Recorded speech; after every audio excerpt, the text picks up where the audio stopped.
EAGLES, Eagles.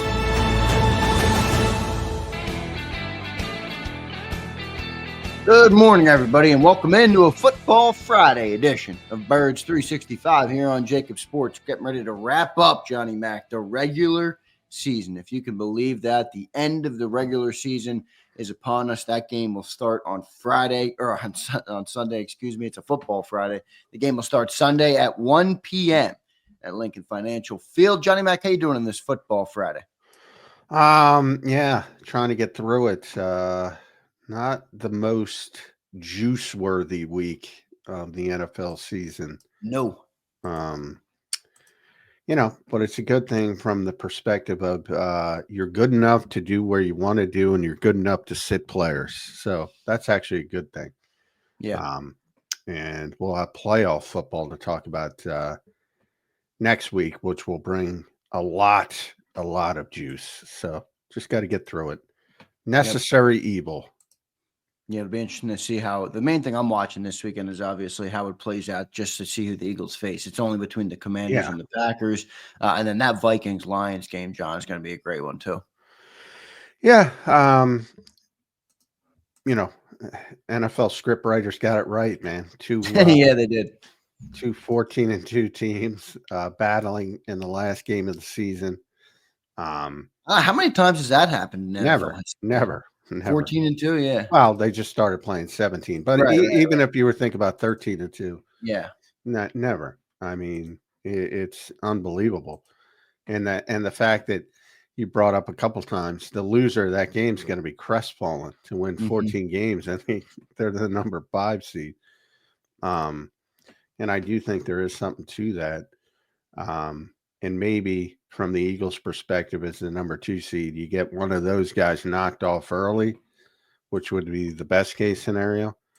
And all of a sudden, if it's the number 1 seed getting knocked off early, the NFC Championship game would be in Philadelphia. So, that's the goal. That's why the Eagles wanted the number 1 seed. That's how they made the Super Bowl in 2017, how they made the Super Bowl in 2022. Everything came through Philadelphia. Could still happen in a different way, but somebody would have to obviously get knocked off early. Yeah, so we'll see how it all plays out. Should be a great game. Izzy says, "Who gets the 1 if they tie?" I do not know. I feel like it would be the Lions because they have the edge right now, but when they're both 14-2. Yeah, that's a good question. I should have that somewhere. I got to see.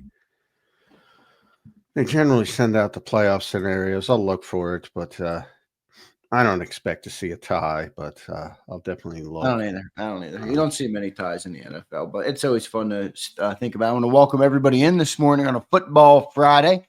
What's up, Flex, Izzy, Hardcore, Crowley, Twiz the Jigga, Frank Dolo, Sabrina White. Good morning to everybody. Quan Pugh, Brian Fleming, Philly Don. Appreciate all of you guys. Don't forget to hit that like button this morning for us. First 10, 15 minutes of the show are the best time to hit the like. It's the most important time as you signal to YouTube to share us out to a bunch of other people. So go ahead and hit that like button for us, and we'll break down the game today. I'll also do a Q&A in hour number 2. We'll take some questions, and I'll get some answers from Johnny Mac. If you guys have playoff questions or Week 18 questions, anybody have them? I don't think so. The Lions do win with a tie. So okay. The Lions will have number 1 seed with a tie. So there you go. Yeah, good stuff there. We'll see. That should be a great game, man. Sunday night. Looking forward to watching that game. John, let's talk about this Eagles game a little bit. Well, first I want to talk about the Pro Bowl. I know we mentioned it yesterday on the show, but 6 people, you heard from some of those players yesterday. Pretty cool listening to Zach Bond, who said he laughed basically at the incentive in his contract. That was the best part of the day. Yeah. Zach Bond signed his contract and laughed at the Pro Bowl. He signed a 1-year, $1.6 million deal. A lot of people reported it's $3.5 million. It's $3.5 million with incentives, right? And I'm sure he's made $3.5 million because he's hit every incentive, including the Pro Bowl. And he kind of laughed at it. He said when he first signed his contract, it's like, why is this even in there? Which tells you where this was been. I always said it's the best story of the season. Right. There's been higher profile stories, obviously. Saquon, Big Fangio. They signed this guy to be a backup edge rusher and a special teams player. And if they thought, the Pro Bowl incentive was going to be hit, probably as a special teamer, because they do take one special teamer. Yeah, amazing story in the Defensive Player of the Year conversation. I don't think he's going to win it because people get obsessed with sacks, and that tends to be, I always say, MVP's a quarterback award. Sorry, just is. Defensive Player of the Year tends to be a sack award. Occasionally, you can go back to the Stephon Gilmore year. You got to have a lot of interceptions. You got to have a lot of splashy plays. And Zach has had plenty of splashy plays, but, if you look at TJ Watt, who's probably going to win it, that's just the way it is. Yeah. Doesn't mean it's deserved. Still an incredible story, John. I mean, Yeah. the guy that laughed at a Pro Bowl incentive. Meanwhile, he could be an All-Pro, could be a Defensive Player of the Year. Probably not, but is in that conversation, which shows you how amazing of a story it is. So pretty cool stuff. Jalen Carter also had some. I thought that was cool listening to him talk about the Pro Bowl and what it means. See, this is where I don't like where people say the Pro Bowl doesn't matter. It clearly matters to the players, man. That they want to be selected. It matters. The honor matters. All across the league, though, John. There was a dude in Baltimore. I forget who it was. I watched the clip from the Baltimore social media team, and he was all jacked up for his first Pro Bowl. I think it was Zay Flowers, and I'm like, players clearly care about this stuff. Oh yeah. Well, it's funny you bring up Baltimore because I just watched the Derrick Henry clip. And he couldn't have been. He didn't care. He couldn't have been more nonplussed. Oh man! It's almost like Eric DeCosta told him. It's almost like, yeah, what did you expect, dude? So obviously, if you've done it a bunch of times, like Derrick Henry, it lessens. But first timer, as you mentioned with Zay Flowers, first timer Zach Bond, first timer Jalen Carter, first timer Cam Jurgens. All these guys are very excited. Yeah, it's very meaningful. And there's some flaws in it. Like they don't. I mean, one of my biggest flaws is that one of my biggest complaints about it is they don't pick the players the way the game is played, and to a certain degree, even all pro, which. I've weaseled myself into getting an alternate vote in the All Pro for years. For years, I've lobbied Rob Motti, who runs. You should have a vote. I think you're a great person to have a vote for that. And I am going to get most likely. I'm the 51st guy, so most likely, somebody's not going to put it in on time. So most likely, it's going to count. But either way, I only bring that up to the point that. They don't pick the guys like the way they play. Like to me, Cooper DeJean should be in the Pro Bowl, but they don't pick a slot corner. Right, they just pick three corners. He was an alternate as a punt returner. He wasn't even an alternate as a cornerback because he's a slot cornerback, and they don't pick slot cornerbacks. If you look at the tackle spreads, it's short by lot is the biggest snub. They don't pick right tackle, left tackle. They just pick three tackles. Right. Which I still think I should have made it anyway. Yeah. But the NFC is so deep at tackle that reputation comes into it. Lane, you think about the guys who made it: Lane Johnson, Penei Sewell, Tristan Wirfs. They've all been consistent. So it's tough to break through at certain positions, but it's very meaningful. Yeah, and also it's tied to contracts, as we mentioned with Zach Bond. Guys get big chunk of change for Pro Bowl incentives, so that factors into it as well. So it's very meaningful to NFL players. Never think it isn't, but it be guys like Derrick Henry. Yeah, okay. They might get it. a little bit bored with it, but when you do see the first timers, they're generally really, really excited. Yeah, no doubt about it. It's pretty cool to see some of that. So congrats to the 6 Eagles who got selected to the Pro Bowl. And then there's a couple alternates. Well, I think there was 4 alternates, right? It was AJ, it was Quinion, it was Josh Sweat, and Jordan Mailata. So those are your 4 Pro Bowl alternates as well. So congrats to the 10 Eagles who were selected, the 6 who made the team, and the 4 alternates. Pretty good stuff for those guys. Johnny Mack, we got a Week 18 matchup, a Tanner McKee Drew Lock Bowl for Week 18. How does that make you feel inside, Johnny Mack? Yeah, just as you would imagine. You know, I am excited to see Tanner McKee play, see what he can do with some more playing time. Certain Probably guys. won't look the same, John, without AJ Brown. No, And I mean, Sweat. I wish, yeah, I wish people would understand that and grade on the curve. They probably won't.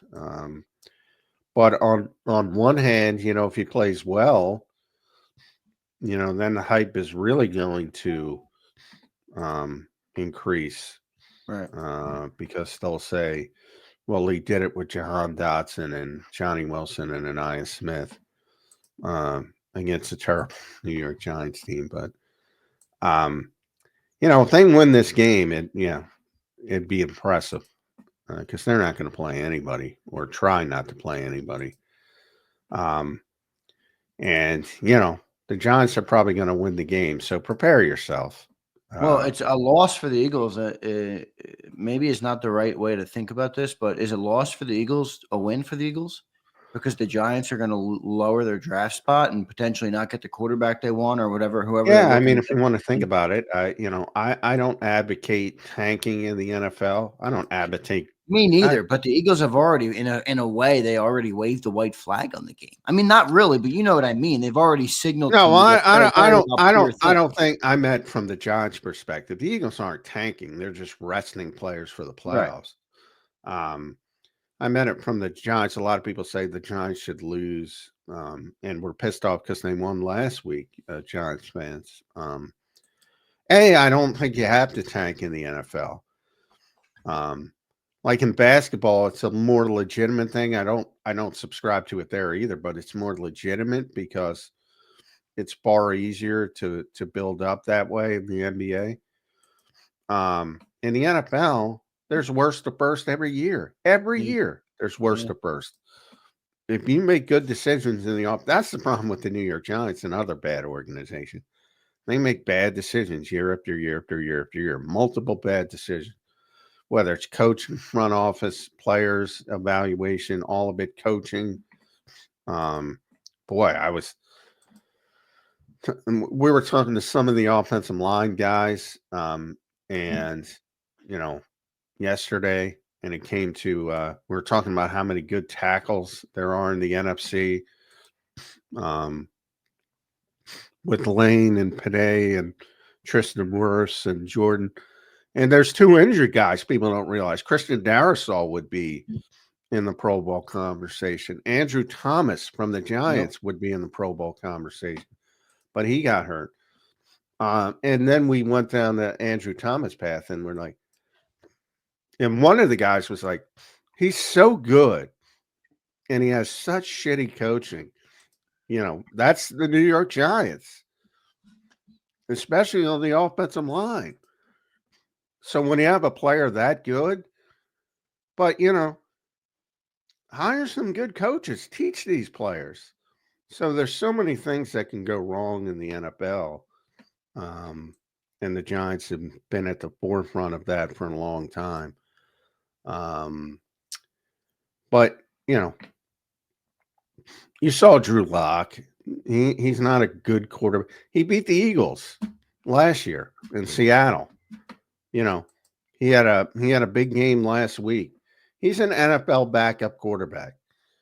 You know, Malik Neighbors is having a good year. And as you know, organizations tank, players don't tank. So players will try to win the game, and the Eagles aren't going to play anybody, and you're going to see a bunch of backups. So I'm just saying, if you expect a win, and you say the Giants are the Giants, you should win with your third string quarterback. Just be prepared.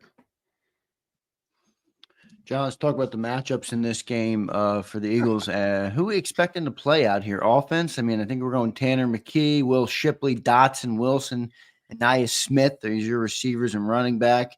Tight end, E.J. Jenkins. Well, you don't think Dallas got it? We'll get on the field. No, I think Grant's going to have to play a little bit, unfortunately for him. EJ, they're down to 2 tight ends. They might have to do something next week, practice squad wise, to bring in some depth at that position because CJ Uzomah's out for the season with an injury. So they might have to do something, but Dallas should be back for the playoffs, but they're not going to push him back in this game. And so that means Grant, unfortunately, is going to have to play at least a little bit. They can get around it, not play as much 12 personnel, use an extra offensive lineman as a tight end, just play more receivers. You can play some 2 backs. You can do a lot of things to get around it. So they'll do all that as well, but Grant's going to have to play probably a little bit at least. Yeah, we'll see what they do end up doing there. How about that offensive line, Johnny Mac? They're probably going to go in 5 replacements there. Fred, Trevor, Gates, Steen, and Driscoll. That would be the guess. Is that what it's going to look like? Yeah, well, looked like Gates was getting some reps. Most of the reps at center yesterday in the individual drills. Driscoll was at right guard.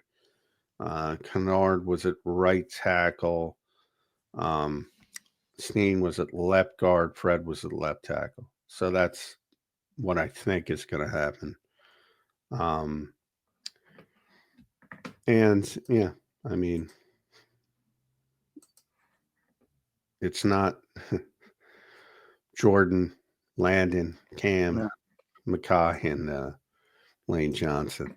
But is that group of offensive linemen, all right, is that group Fred, Trevor, Nick Gates, Tyler Steen, and Jack Driscoll? Trevor is that group better than any starting group in the NFL? No. No? I didn't know if I could go that far. It's spread. It's spread Tyler, Nick, Jack. Okay. Darren Kennard. That's how they lined up yesterday. Okay, gotcha. No guarantee Trevor will be the 6th man, maybe the extra guy, but I'd like to see Keegan. Dank Bergdank says he wants to see him too. I would like to see him. I feel like I'm sure this is one of those games. I mean, yeah, we've seen Jack Driscoll play. I've seen Nick Gates play. I've seen Fred Johnson play. Let's see some Trevor Keegan, Johnny Mac. Yeah, you can make that argument as a younger player. Obviously, he can't play center, so I mean that's what Nick is going to play. But you could argue you want to see Steen. You can argue Keegan over Driscoll. But the Eagles like Driscoll. Very versatile guy, can play every position. He was gone for a little bit, wasn't he? Didn't we put him on the practice squad? He got claimed, and then he came, and then we kind of. No, he signed with Miami in the offseason. Oh, that's right. As a free agent. Yeah, and then he got cut. They were trying to make him into a center, which. Yeah, I don't know why. What do you think of that? Well, Stoutland must have liked it because he's playing him at center now. So you might see some Jack Driscoll. I will not be the naive person to think I know better than Jeff Stoutland, but interesting. I didn't expect to see.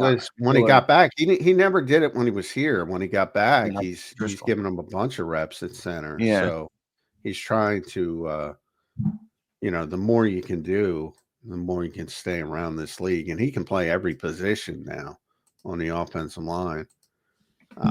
So that makes him very valuable.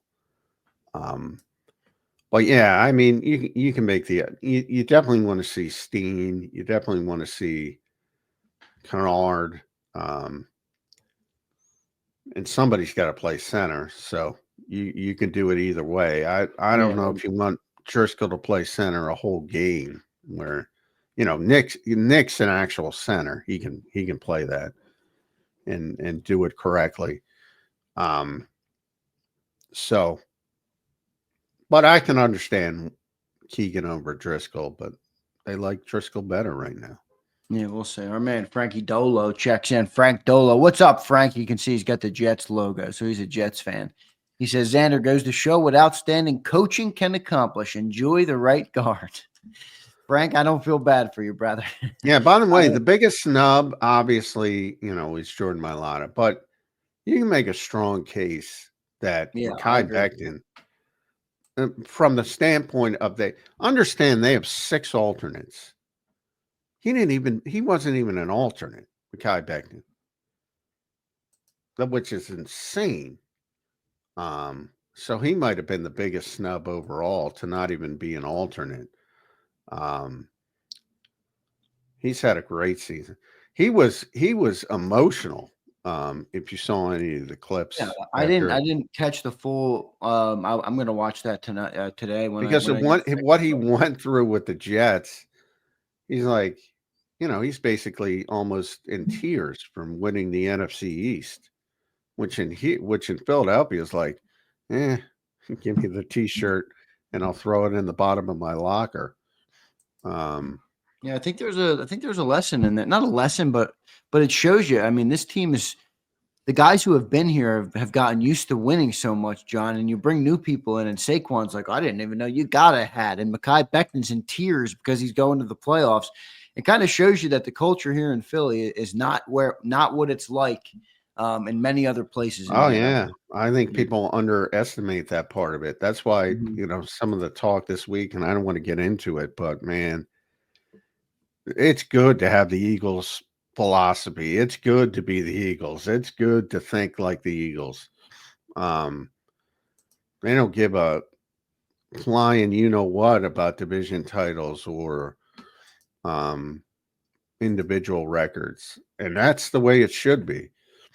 And people should not dismiss that, because that's a big part of it. There's nothing wrong with high expectations inside the building. Outside the building, there can be a lot wrong with it, because then you have people that say Super Bowl or bust, and nothing else is an accomplishment. Right. And if the Eagles just signaled that to the world, John. You do realize that, right? Well, no, they haven't. They've signaled that they have the philosophy of just what I said. They have high expectations. To sit there as somebody just looking inside that doesn't know the culture, that doesn't know the players, that doesn't know the people, and say, all right, because you made this decision, you have to win the Super Bowl. And I heard a couple of national people say that. Right. It's not what it's about. It's not, but don't you agree that perception is different than reality, and the perception will matter? And I'm not saying you're wrong, but I'm saying the perception will be, that. And Eagles care about the perception. They do. They try and manage that the best they can, as they should. They're a billion-dollar organization, multi-billion-dollar organization. But the perception is now nationally, whether it's locally or nationally, many people are like, okay, you don't want to go for the record. That's fine. But now it's Super Bowl or bust. That is what they have signaled, in my opinion. Well, the perception is always greater than the reality, but it doesn't make it right. From the standpoint of yes, I mean, and too often I say it all the time. People make bad decisions because this is a public-facing industry, and they're worried about the fallout of those decisions, more than in other words, just placating maybe outside voices that are loud, the squeaky wheel, so to speak, versus doing what's best in the moment. And that could be fourth down, that could be sitting players, can be a bunch of different things. It's very hard to keep all of that out at all times. The Eagles do a better job than most, but yeah, they do shit all the time that is worried about because of what they're saying on certain platforms. And absolutely, and there's no way to completely because people are people. They're human beings. They hear Well, it. yeah, and I mean, not everybody's as locked in on the Eagles as we are, though, John. They're watching Saquon's season from afar and they're like, holy shit, he's going to go and make history. And then it's like, oh, now he's not going to make history. Boy, that Eagles, to them, the perception will be Super Bowl or bust. Because if the minute they lose, if they lose in the playoffs, that's going to be the talking point now. It's going to be, wow, you sacrificed an NFL record that's been set for 40 years and you didn't get the job done. So, right or wrong, the Eagles created that for themselves. And by the way, one tidbit about the word perception and reality. You know what my senior year of high school yearbook quote was, John? Your perception is not always my reality. That was one of my senior yearbook quotes, a quote that my dad gave me because, I just like that quote and I put that in my yearbook. Yeah, I mean, teams that listen to outside voices a lot are not good teams. Like Do you from think the the Eagles listen standpoint, too much? well, I think everybody listens too much. If you listen to one, you're listening to too much. And people say, that includes me. I know more about this team than most. I'm closer to this team than most, but I'm not in meetings. I'm not, getting asked questions by Jeffrey Lurie. If they listen to one outside voice, it's too much. That's every organization. Hire the right people and let them do their job. And adjust accordingly. Is there a human nature element, though, John? You can't escape with that. Yeah, I mean, of course, everybody does it. It's just to what degree. The Eagles are at a lesser degree than most. Like they know they're going to get killed if they don't win the Super Bowl, but they don't give a shit. I mean, because people that say that don't understand the decision they made. But bluntly, don't understand the decision they made. It wasn't worth sacrificing an individual record to go win the Super Bowl or not win the Super Bowl. They're trying to increase their odds to win the Super Bowl. They're a very analytically driven organization. Could be a 1% bump, could be a 2% bump, could be a no percent bump. They might get it wrong. But the thought behind the organization's decision isn't like, we're going to win the Super Bowl and sacrifice this record. Trust me. No, I get it. They're playing the odds. There is a swath of people out there, and I'm sorry, I don't think they're entirely wrong, but the Eagles did choose a route that is a little bit against what their philosophies are when you talk about like fourth down aggression, confidence in the team. It's like you're signaling if you lose a player, then you don't feel like you can go and win it. Versus a guy like Dan Campbell in Detroit would be like, I don't give a shit who we lose. I don't give a shit who plays what. I don't care who goes down. We're coming to win. And it's a different mindset. I'm not saying one or the other is right or wrong. The Eagles have obviously decided to go their way, but they did signal that a little bit. I mean, well, yeah, they don't think they can win the Super Bowl without Saquon, but it's not just about Saquon. They don't think they can win a Super Bowl without AJ. They don't think they can win a Super Bowl without Lane, Jordan. Yeah, I think that gives Detroit a small advantage, though. And you've talked about it with like the fourth down stuff this year, where Detroit has got the advantage because they're so locked in. Well, I agree. That part I agree with. That's philosophy. I think it's kind of tied together, in my opinion. Dan's way of handling injuries is, more buttressing up his team. That's not like a philosophy. Fourth down's a philosophy. If the Eagles lose Saquon Barkley in practice, Nick's going to do the same thing. We have confidence in Kenny Gainwell. We're going to roll. He's going to do the same thing. I guess a mentality might be a better word than a philosophy. I mean, that's all just bluster and bullshit. That's like, he wants Aiden Hutchinson. He wants these guys back. He doesn't have them. So what are you going to do? Woe is me? It's what the Eagles did when Carson Wentz went down. It's what are you going to do? Yeah. Woe is me? I mean, everybody does that. Now, he's a little bit more vocal about it, and he's got this personality of biting kneecaps and all that stuff. But everybody, next man up is a cliche for a reason. Everybody plays that card when you have to play that card, but they don't want to play that card. Right. Dan Campbell wants Aiden fucking Hutchinson out there. Trust me. Yeah. No, I know that. I know that. Yeah, that's for damn sure. Anybody should want Aiden Hutchinson. John, let's get back into this. Who's playing this weekend? Let's go to the defensive side. We talked about the offense. Obviously, went through the offensive line there a little bit. Defense. Bryce Huff, I think he's going to play. Vic Fangio referred to him as rusty, Johnny Mac. So I expect to see him out there. He's going to play. But I think he's on a snap count because of the wrist. So I don't think he's going to play a ton, but he's going to play. Certain guys have to play. Jalix is going to play a little bit. Bunch of guys are going to dress because they have to in case somebody gets hurt.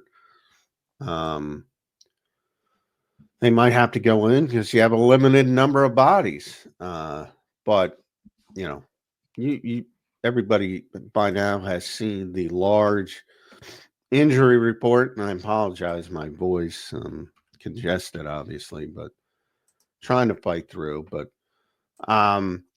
everybody's seen the long injury report, the rest guys. The guys who aren't practicing, Saquon, AJ, Jalen, obviously Kenny Pickett, DeMonte Smith are the guys who didn't practice. Obviously, they're not playing. Now, a bunch of those guys have injuries, except for Saquon. AJ's got the knee. Chandler's got the concussion. He's still in the protocol. He's got the finger as well. Kenny's got the ribs. DeMonte's dealing with a wrist injury. He hurt himself on that play, which was completely legal. And people don't understand what they're watching. But he did hurt his wrist, so he's got that designation. And then the limited guys for rest, these are the guys who aren't playing. Zach Bond, Mekhi Becton, Reed Blankenship, Jalen Carter, Cooper DeJean, Landon Dickerson, C.J. Gardner-Johnson, Lane Johnson, Cam Jurgens, Jordan Mailata, Quinyon Mitchell, Darius Slade, Nolan Smith, Josh Sweat. Obviously, that's alphabetical order. And then guys practicing. N'Kobe has had the abdomen. He's trying to work back in. He might dress, but I don't think they want him to play. Dallas is in the practice window. That's for the playoffs. Bryce, as you mentioned, he'll play a little bit. Will Shipley, coming off the concussion, he'll play a big role, I think. So it's a long laundry list. John, I want to ask you. So, it is a long laundry list. We'll see how this game goes. I'm excited to watch some of the guys, but I do want to ask you real quick about Jalen Hurts. And the reason I want to ask this, John, is because I have two different perspectives on it, or questions on it regarding Jalen and the concussion protocol. Now, we had Sal Palantonio on last night, obviously ESPN national correspondent. He was on our night show talking about Jalen Hurts, and the one thing he said about Jalen Hurts that was interesting to me, and maybe you can clarify this, but he said Jalen Hurts isn't even back out at football activities. Like he's not even being seen at practice, which means he might be in the early stages of the protocol. I know there's like 5 stages, the NFL. I don't know exactly what they are, but Sal basically said, when you're not at practice, that shows you're at a little bit of an earlier stage. And then the other thing I would say is, any concern that Hurts isn't even practicing now for 2 weeks? Like, it's one thing to say you don't want him to play in the game. Who cares? Get him ready. But he's not even out there with his teammates. Like, is he at the facility? Can you kind of give me an update on what is Jalen Hurts there? Is he not there? I mean, where is he at? He is at the facility. Saw him the other day. He is not out at practice. Sal is right. I understand the conspiracy theories. If you're not out there, you're in a lesser phase. There's 5 different phases. Phase 1 is when you still have symptoms, you have very limited activity. Phase 2 is aerobic exercise. Phase 3 is football specific exercise. So he's in either phase 1 or phase 2. I know why people panic over that. I'm not telling you. I just want I'm not saying you're panicking. I'm just saying don't worry about it. They're slow playing it on purpose. Should he be out of practice? What's he going to do at practice? Is No, it fair to say that I know that they're even if they're manipulating it, is it fair to assume that Jalen's concussion was a little bit worse than we thought it was, or no? I can't say it isn't. I can't say it is. Okay, that's I fine. mean, this is such a bullshit I'm sorry to put it that way, and people get mad, and you're not going to hear that from other I people, don't and I get get mad it. because it's very obvious to me that it's It's such a bullshit. Yeah. bullshit protocol. So you can have somebody who's got very serious symptoms that is in a very serious position, and you could have this bullshit slow playing, which I think is what's going on here. So can I say that 100%? Well, I've seen the guy twice. If it were that bad, he wouldn't even be in the building. He wouldn't, Yeah. and when I saw him right after the game, he seemed completely fine. Back in Washington, which is a long time ago, they didn't want him to play last week. They don't want him to play this week. I'm never going to say 100%, but I'm 99% certain he would be further along if the Eagles wanted to win this game and wanted to play this game. Right. Okay. Well, the question then: what do the Eagles gain from keeping him in the protocol longer versus just getting him cleared from it and then resting him like they are with AJ Brown and all the and Lane Johnson and all those other players? Is there a specific advantage the Eagles have by him being in the protocol? Yeah, Maybe I don't think they're handling it well. I don't, because you have it creates these concerns, it creates these questions. Whereas they could have just put him through the protocol, cleared him through the protocol, and sat him out because of the finger. Remember, they list him as concussion / finger. They could have just blamed it on the finger, sat him down. That's what I would have done. That's what I would have done. Then you wouldn't have this nonsense. And I'm not blaming Sal, but yeah, but I mean, from a technical standpoint, yeah, phase 3 is football specific exercise. And it, supervised strength training that allowed to practice, which he has not done. So in theory, he's in phase 2. Phase 4 is club-based non-contact training drills, walkthroughs, things like that. Phase 5 is full football activity clearance.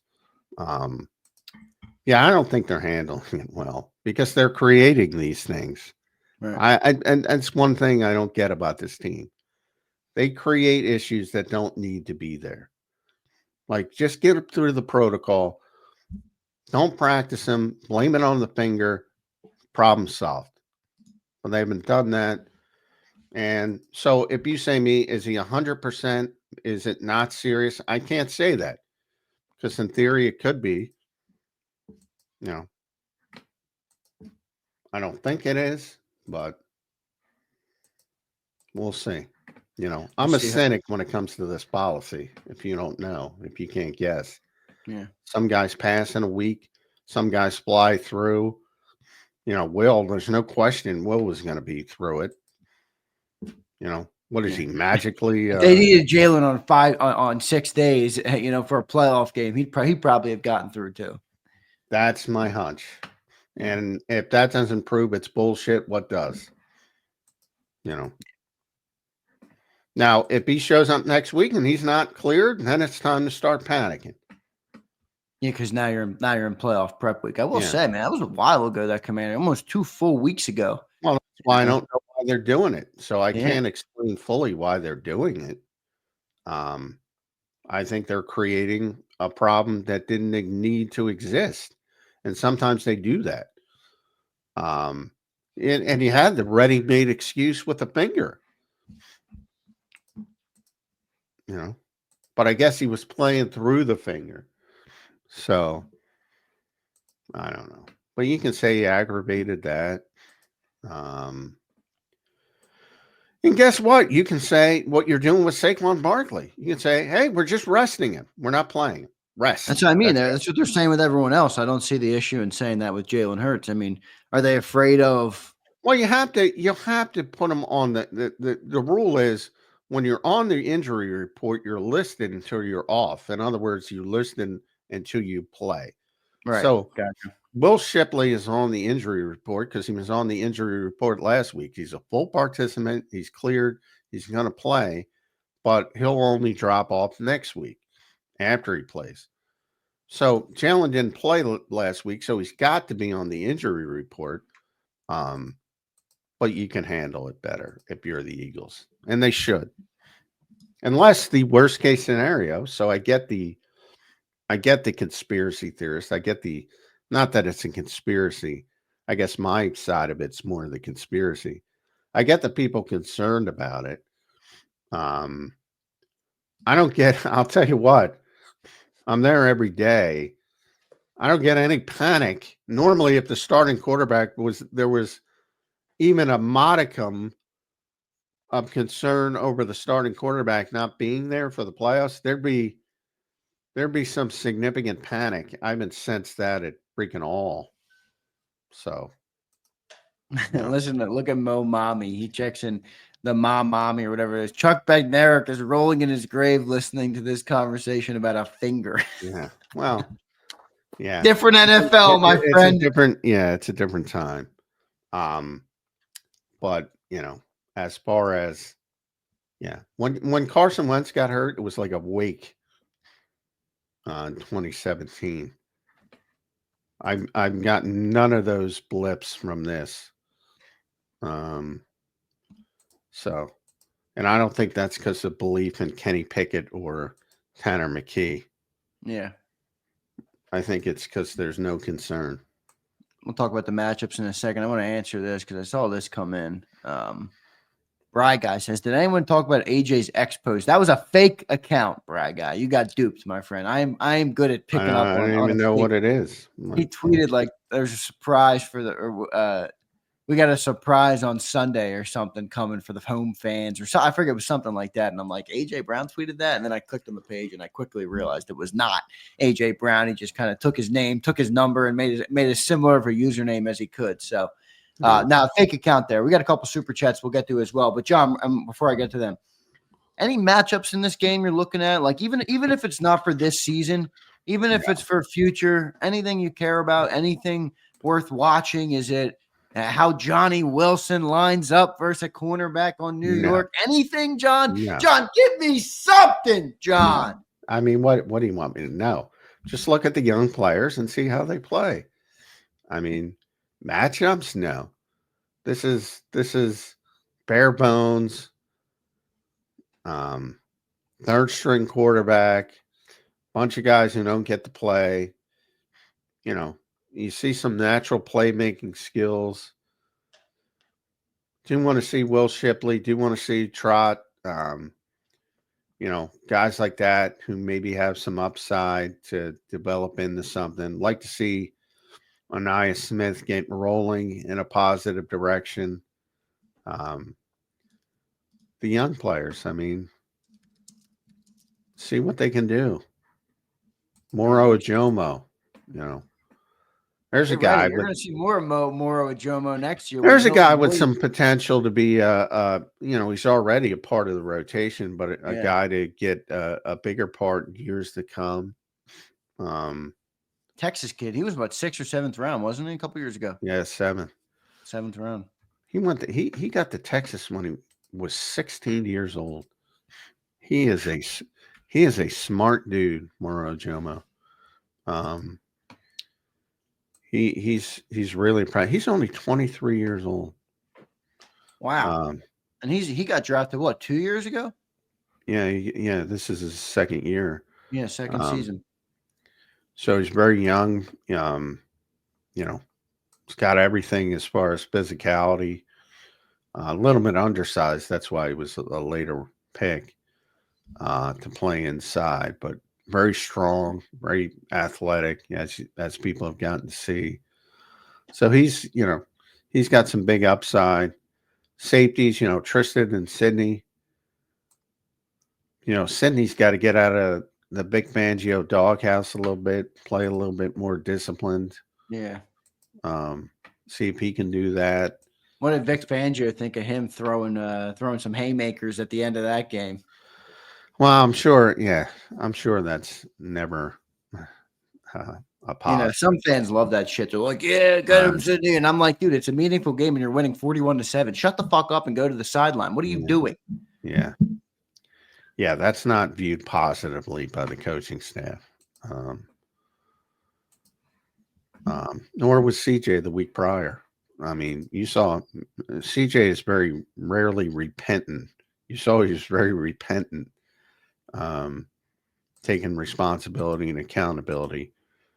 Yeah, coaches don't like stupid shit. And Vic would be at the top of that list. Good stuff. Let's get to a couple super chats here. You heard Johnny Mac, guys. Not many good matchups in this game. Just watch a couple players you like and matchups. They're not. Watch a couple players you're interested in, and we'll talk to you about it on the post. Trust me. And by the way, from a scheme standpoint, the Eagles don't want to show anything to anybody.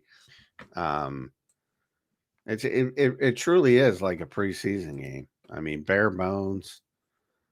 Other than you don't have as many players to use. As bare bones as possible. And, just see if some of the young guys can make some plays. But I assume that AJ thing was about this. Oh, maybe they're going to surprise people. Yeah. And show up and Saquon's good. They ain't fucking surprising people. Dude, I posted up our segment. I posted up our segment after after Nick said that. And I posted up, Saquon Barkley's not going for the record. And one dude comments, he's like, he said probably not playing. You guys don't know yet. I'm like, dude, what fucking delusion land are you in that you think that they're gonna go against what he said there? There's no way they play anybody this weekend. No. They it's like if people think they don't prepare during the week. I don't know. They just show up one week and then they show up the next week. They're practicing the younger players and the players that are going to play. The guys talked to Jordan because he got snubbed a long time yesterday. He's not lying when he says, we're going to rest and try to get these guys prepared as best as possible. When you're out there watching practice, you're not going to be surprised. Yeah, no. I'm with Bry Guy here, though, about Jalen. He says, why not just get him through it so we can join the team and all that stuff? I agree. I don't know what they're really doing with it. Well, I don't disagree with that. I would stop all this talk immediately as quickly as possible. No, I mean, there's no manipulation of a roster spot. He's not going to dress and he's going to be inactive. Yeah, which is why I don't understand why they're holding him, back in protocol. But I don't know. They're doing it for a reason. Who knows what it is? JT, let's get into some super chats here, guys. Appreciate all of you guys in the chat. Don't forget to hit that like button. We got a great crowd in here for a Football Friday. Football Friday versus Eagles versus Giants. It's like Eagles number 2, though. It's like Eagles backups versus the New York Giants. So, and we're still favored, by the way. Somehow we're still favored by 3 points. Which is ridiculous. 3 points in this game. With projected, that is a you're talking about a slap in the face to the New York Giants. Holy shit. I mean, by the way, if you want to win some money, you might want to bet on the Giants.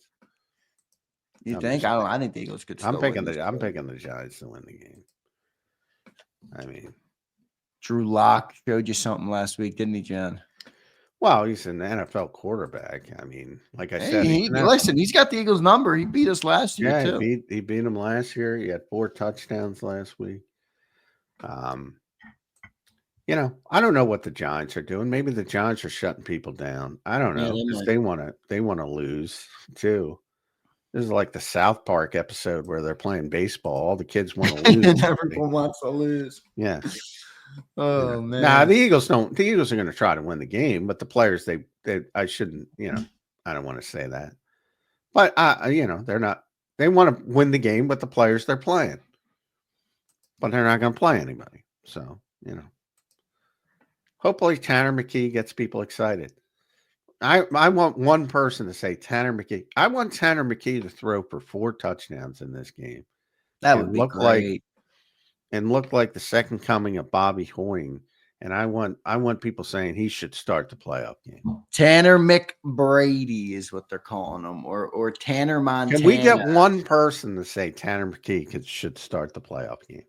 We already have it. What are you talking about? Brian already Pupper's have it? been in here. No. Brian Pupper's been in Brian's here. an act. That's just Tanner Delphia, baby. Woo! I want one real person to go down that rabbit hole of craziness. I wouldn't be surprised if that was in our chat right now and it wasn't Brian. Does anybody in the chat believe You're telling me we don't win? even need the 4 touchdown game to do it?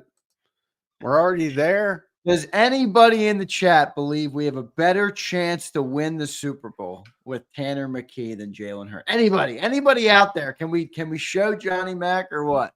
I don't want to. That's a call for help. That's what that is. Nobody wants to admit that in public. Jessica says, "Can we get a prize if we say it?" Yeah. No, you have to really believe it. I don't, and there's no way to gauge that because there's no way I would believe that somebody really believes that. I know. I'm just messing with everybody. I'm just having a little fun on a football Friday. By the way, I brought this up yesterday. Records. Nobody knows the receiving record, which is Calvin Johnson. It is. I knew that when you said it. Actually, and then. Well, they might know it's Calvin Johnson. A few. When I say I mean the vast majority. Like right around 2K, I think, or just under 2K. Yeah, it's 1937 or something, but somewhere around there. And then I was thinking because I was on Gil's show in the afternoon, he was on with us in the morning. I was on it, and I'm like, the highest profile position in sports, in professional sports in this country is quarterback, and nobody knows the fucking passing record. And that's the highest profile position in the world, in the most popular sport, certainly North America. You can argue, world. I'm going too far because most of the world is bigger on soccer. But you get my point. Those are the guys that everybody knows, and nobody even knows that record. And everybody acts like it's for the season? Single season passing record. My guess would be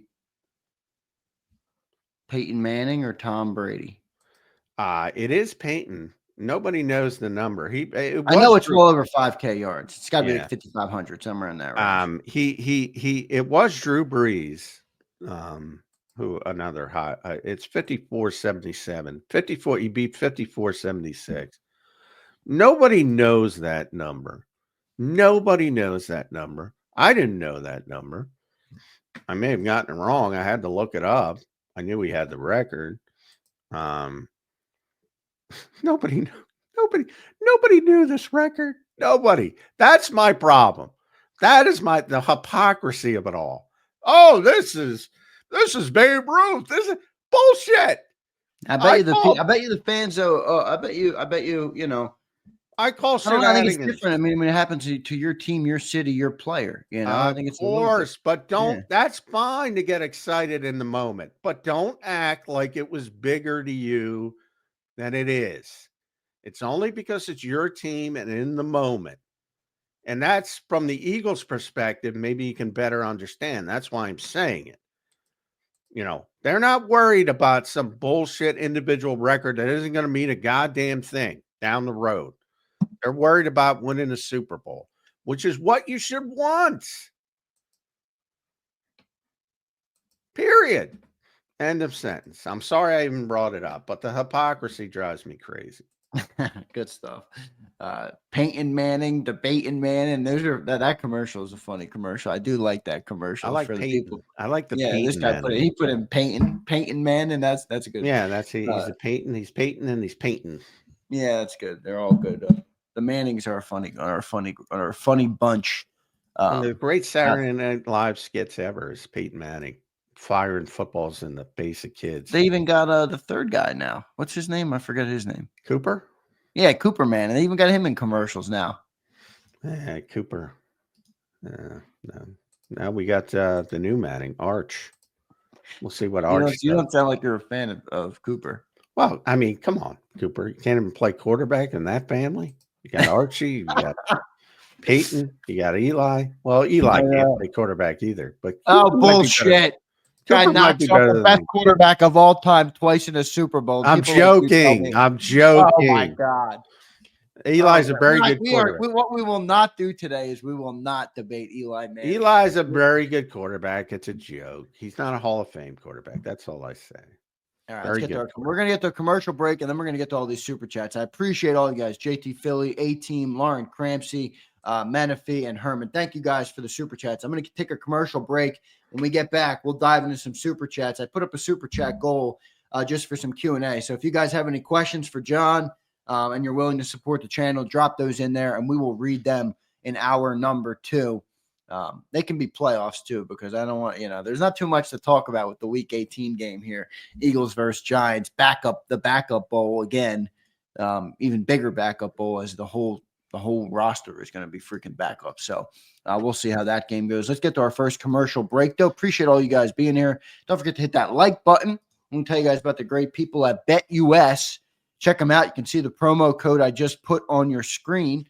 It's 150% sign-up bonus on your very first deposit, and you can use the code YouTube150 to get it, and you get 125% on your second and third deposit, all up to $2,000. So deposit less and bet with more at BetUS. Go to betus.com.pa. That's betus.com.pa. They have the fastest payouts in the industry, 24/7 customer support, and they'll even give you your own custom account manager. So go check them out. Go to betus.com.pa. and use that promo code YouTube150. Big thanks to them for sponsoring the 2-hour show today. We'll be back in 3 minutes, and we'll hit all your super chats coming up next on Birds 365.